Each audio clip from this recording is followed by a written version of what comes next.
Good to see you, fam. We are back again and still in lockdown. But I can't believe it's been more than a year now since we've been in this position, eh, Shan? Yes, over a year. We've been pressing through it and still continuing to bring you those just inspiring conversations. And today is no different. We have a phenomenal woman that we're going to be speaking to. She is an advocate, a woman of God, a mother, and an author. And her name is Kerrica McGregor. She has a book, From Brokenness to Wholeness, which is an amazing book available on all platforms. So you go out and get it. But yeah, we're going to get into that conversation with Kerrica in just a minute. So, Kerrica, it is a pleasure to have you with us on the Shan and Tam show. I'm so excited to speak with you. My friend from Arden. When It is truly a blessing to have you here, to have you with Tam and I. But before we get into it, can you just please speak to the viewers about your early upbringing as a pastor's child? Hi, Shan and Tam. Thank you for having me. It is such a pleasure being here. And a big shout out to everyone that will be viewing this very impactful program. Now, growing up as a pastor's kid, a PK, as we're affectionately called, it had its pros, it also had its cons. Now, the pros for me would have been the fact that that foundation that would have been necessary for my future was laid, and that is something that you cannot exchange, you cannot give that up for anything at all, right? The cons for me would have been things such as the expectation that is placed on you. It's a very heavy one. You are expected to do no wrong. Yes. You are expected to be a saint. You are expected to be an angel.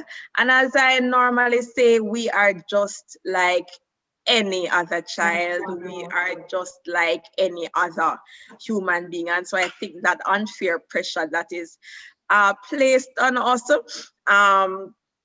it's a very big challenge for us. And another thing was, especially in my situation where daddy was pastoring churches mostly outside of Kingston, that presented challenges in terms of constant moving here and there, all over the place. We kind of lacked that stability. And then one of the things I would always remember as well was that it would always be gone. Yes. And oftentimes it would have appeared as though ministry was above the family. And I know it wasn't really his intention. But it happened because he was that passionate about God and the things having to do with the kingdom. And so sometimes it would appear that the family took sort of a backseat, and it sort of tore us apart in some senses. And that's really interesting, Kerrica, because even now as an adult and with my own studies, I can see that it's God, family, and then ministry.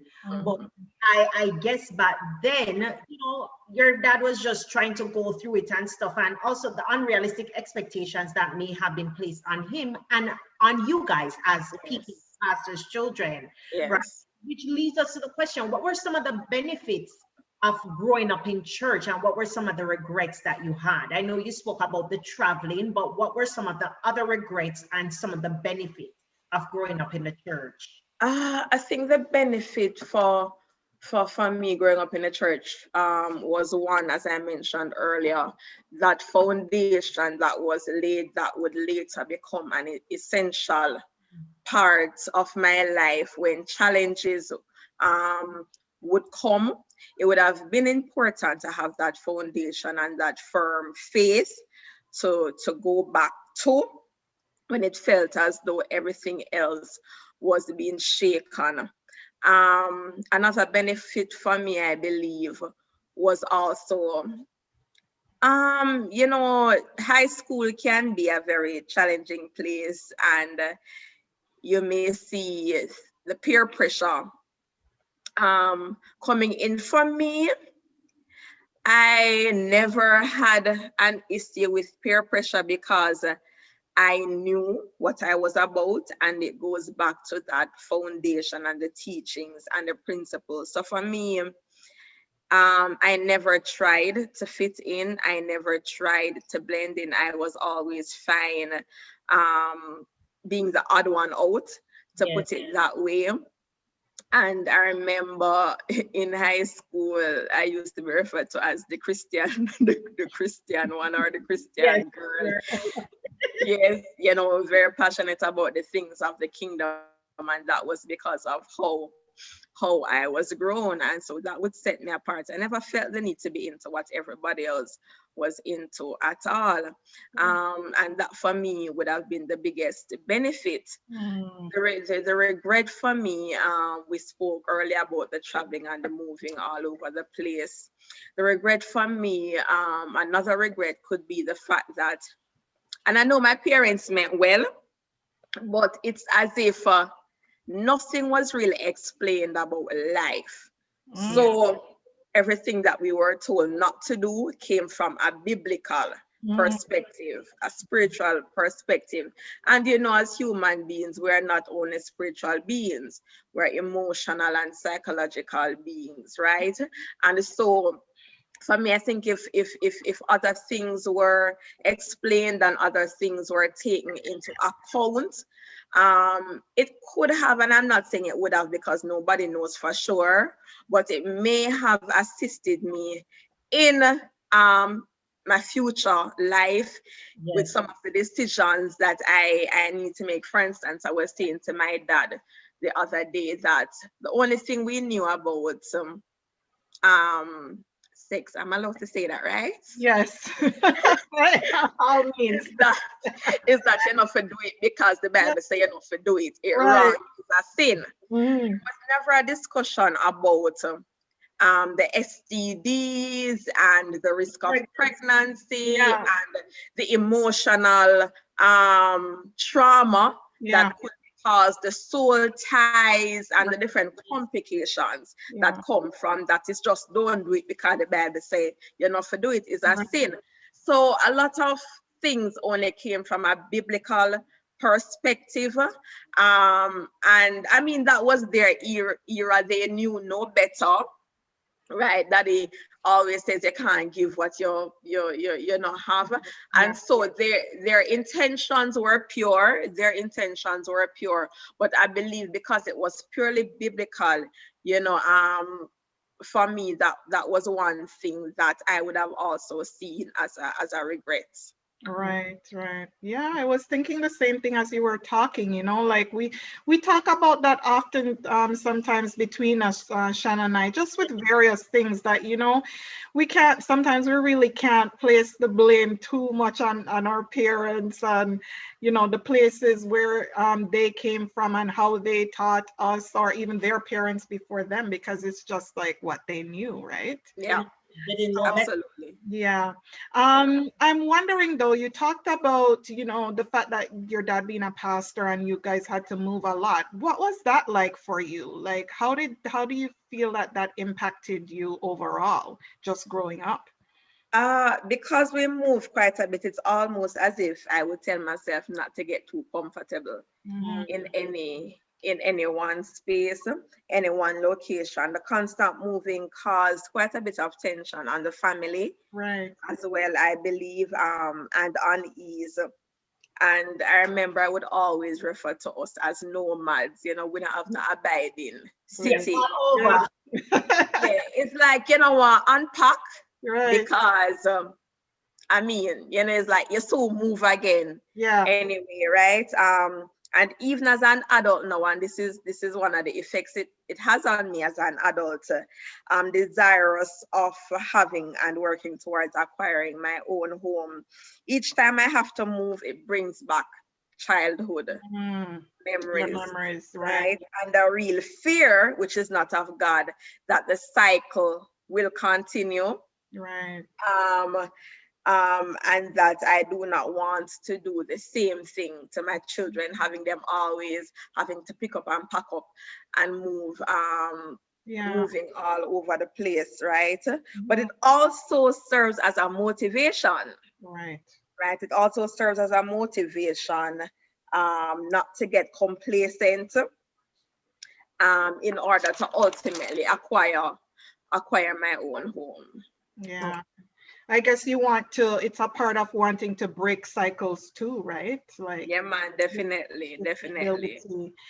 And I know that, you know, you talked like in your book, poverty was like one of the themes that we saw early on. And you mentioned also that, you know, high school is a place where we all know the teenage years can be pretty rough.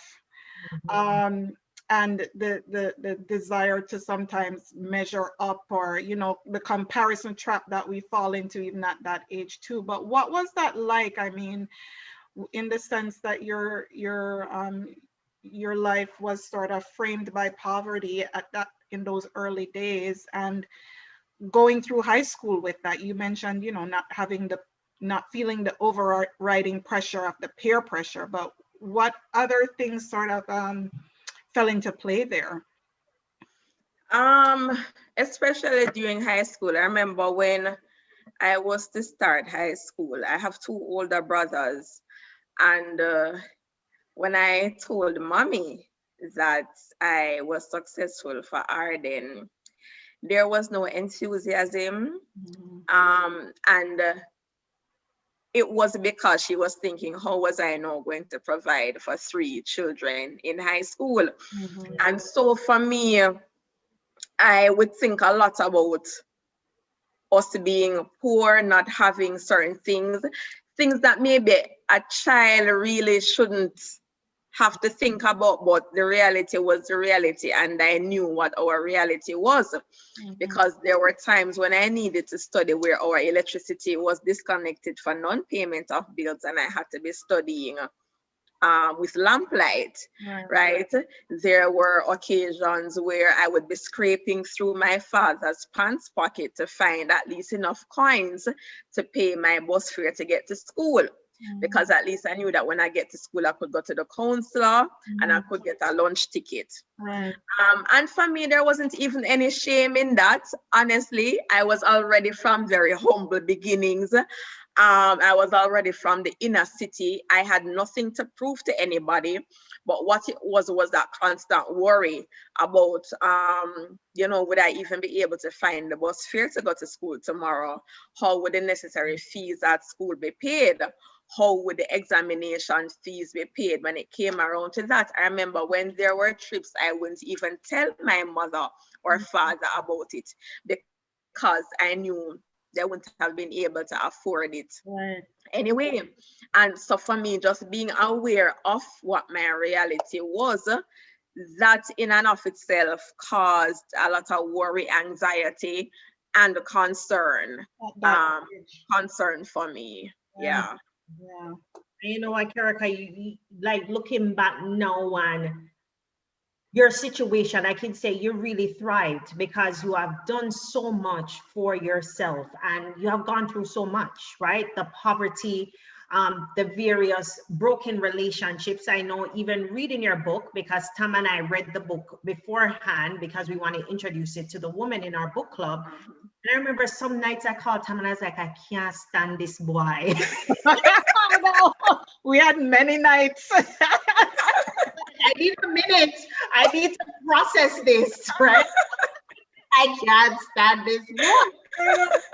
There were nights we had to say, all right, let's stop reading tonight. I'll give myself a break. Give it a break for a day or two because this boy is getting on my last nerve.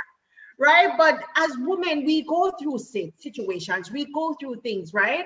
And when you look at the various broken relationships that you spoke about within your book, what are some of the things that you would have done differently?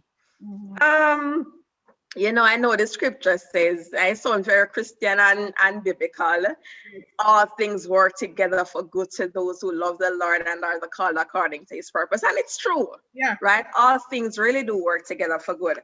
However, in responding honestly to that question, so that others can avoid the pains of the pitfall, even though there is hope after the fact, even if you have already experienced some of these pitfalls, I would say I would have made very different choices in terms of these relationships, situationships, entanglements, whatever we want to call them.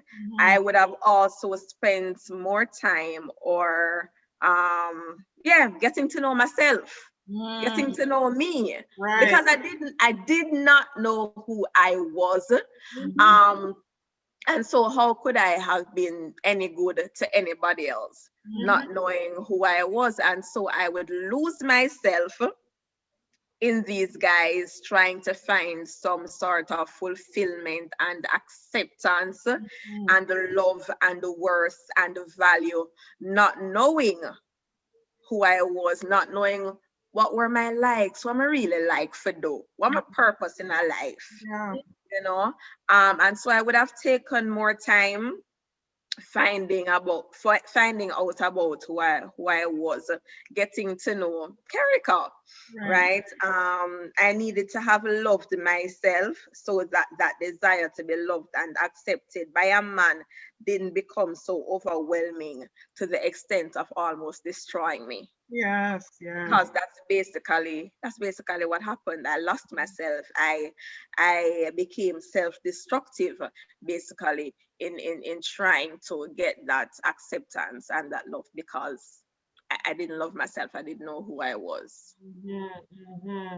And that's important, because you have to love you in order for you to receive love. Yeah. For you to give love, Absolutely. you have to love you and know your worth. Absolutely. And Absolutely. I'm sure with you going through those situations as well, your children saw and was impacted by that. How did season in your life impact them? I believe my children may have been impacted in more ways than one. In my pursuit of love, there were times I neglected my children emotionally, and sometimes physically too, right? Because I was just such an emotional mess. That's basically a train wreck. Also, there are a lot of times where if I was experiencing a moment of happiness, that translated to the interaction with my children. But where I was unhappy, which was most times, I was unhappy and miserable with them. I also, and if persons read the book, I am very open and very honest about this, because I know it will be helpful to others. Thank God for deliverance. But I also saw my children as a burden, as horrible and as bad as that may sound. There are many times I saw them as a burden, as an interruption to my life. I had gotten, especially when I got to the stage of my life where I'm ready for not have fun, but I don't mean go party and drink and whatever, but I'm ready now to really date and explore who I am now, get to know myself. And I don't have sisters, I don't really have cousins around me like that. And so, when I'm ready to kind of go out with my girls, there's really no one to leave the children with. And then you're like, the baggage, but the fact of the matter is that as women, we made a decision. We made a decision, and so our children should never be seen as an interruption. They're not. They are absolute blessings. They are absolute gems. But in my broken state, that was where my thinking was. And then there was at least another instant when it appeared that they were stopping my chances of finding love, because a particular man who I thought was a great catch husband material could not accept the reality That you had. that I had children, Okay. right? Can you imagine the guilt I felt having these feelings, and I didn't think I could say it to anyone for the fear of being seen as a horrible and an unfit mother. But ladies, when we are in that state of brokenness, when we do not have any semblance of who we really are and our value, these are some of the crap, right, that we accept, that we put up with because we feel like we can't do no better. We just have to take what we can get, right? There's no better out there. And so, you know, I'm just going to work with it. But when God brings you to that place of really knowing and understanding who you are, it's like he literally removes a veil from before your eyes. You know, the song say, I can see clearly now. Yeah. Literally, it's like the veil is removed. And you're like, what? What? Like, oh, I never seen this before. Why was I subjecting myself to that? Why? Yeah. And Yeah. I think that's a part too of the Christian walk and journey too, that, you know, accepting Christ is accepting his forgiveness. And Yes. we also need to forgive ourselves, right? So, you know, you recognize that you were at that place. It was in your place of brokenness, but now when you walk out of that space, you need to, glory to God. you need to give yourself the credit for what it is now. Honor God and honor his love for you in knowing that he has forgiven you. So you need to let it go too, right? That's a big part of the process. Yeah. That's a very big part of the process. And that leads me to, you know, how did you make that decision? What was it like for you to rededicate yourself, your life to God? You know, well, there were many times when I said I rededicated my life to God. But that moment, that time when I got rebaptized, and for me, I didn't get rebaptized because I believe baptism saves you. But for me, it was I messed up publicly, and I wanted to publicly announce that I was recommitting my life. And so I took that step.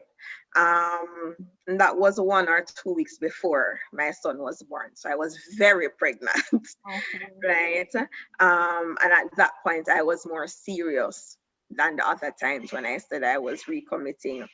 During this period, I experienced a peace like I had never known before.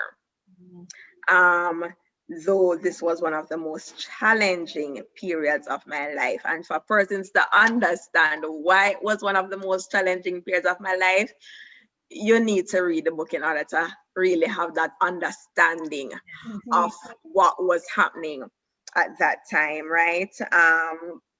And this was at the period I was now giving birth to my second child, knowing that his dad and I would never be together.